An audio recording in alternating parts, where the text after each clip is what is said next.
I was depressed, I didn't want to live. I really wanted to die. I wanted a date with the death man. In my mind, nothing was worth living for and everything was pointless. What's the point? What's the point in earning money? What's the point in being rich? What's the point in being successful? What's the point in having a family? What's the point in breathing air? Everything that there was a point in doing, I had a question for. Even being lineal champion of the world and winning all them belts and beating a great man in undefeated 11 years, it didn't have no meaning to it or value. I didn't value it. It wasn't an achievement for me. Nothing mattered. So when nothing matters, then I thought there's no point in living. I do want to die. And I prayed for death on a daily basis. I wake up in the morning thinking, why did I wake up this morning? Why didn't I die in my sleep? I lost the passion to want to breathe fresh air and want to live. I lost the passion to want. And that's a really lonely, dark place. And especially when you're around people who have no education on the matter and don't understand mental health, and they think you're just an attention seeker or you're looking for some type of pity or whatever. And I had no real reason. There wasn't one thing that made this happen. This is a continuous journey for years and years and years of depression and anxiety. I've been suffering with it my whole life. You know, I was a little boy and I didn't know what this feeling was. I used to feel horrible, terrible, feel like I was being left behind or something was wrong, and even though nothing was wrong. And I later found out, 27 years later, that it was anxiety that I've been suffering with my whole life. The feeling that something's about to happen and nothing happens. Terrible. So, after I won the championship off of Vladimir, the Everest was climbed. There was no more for me to do. In my mind, I'd achieved everything I ever wanted to do. I had everything to be happy for, but every day was grey and dark.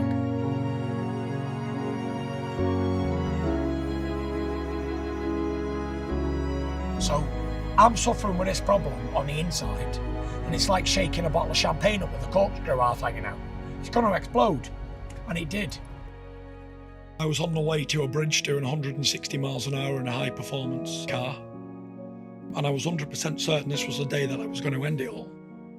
2016, 28 years old, I was undefeated world heavyweight champion. I'm on a one-way ticket to death. And just before I hit this bridge, I heard a voice in my mind say, don't do this. This is not what you're going to do, because think about your kids, you're going to grow up with no father. Everyone's going to say you're a weak person. No. And I pulled the car over immediately and I was shaking. And I called for help immediately. My father came and collected me. And I said, listen, this is what's going on. I need help immediately. I can't do it on my own. My problem was, I come from a big, hard, tough family who no one communicates and no one shows weakness. If you show type of weakness, it means you're a weak person where I come from. So I was stuck between all of that bravado and family, peer pressure and everything. Didn't know what to do. So I just didn't tell anybody about it. Until one day I exploded and I couldn't continue anymore. And I had to seek help immediately. And I do think that the most important thing with anyone who suffers with mental health is communication. Without communication with others, we're not going to get better.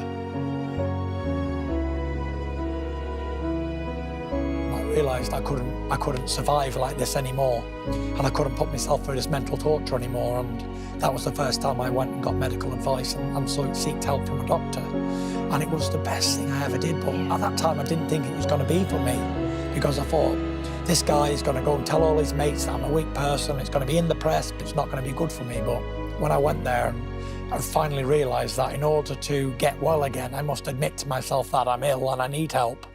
And I wish to God I'd done it years before. Mental health, you never can beat it, ever. There's no victory over mental health.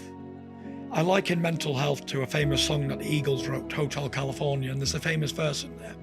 And it says, you can check out any time you want, but you can never leave. You can never leave, right.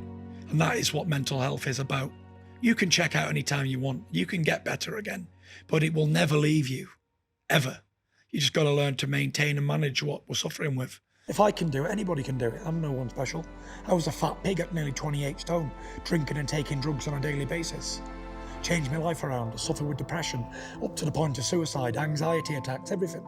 You couldn't get any lower than I was. And here I am living proof that anyone can do it.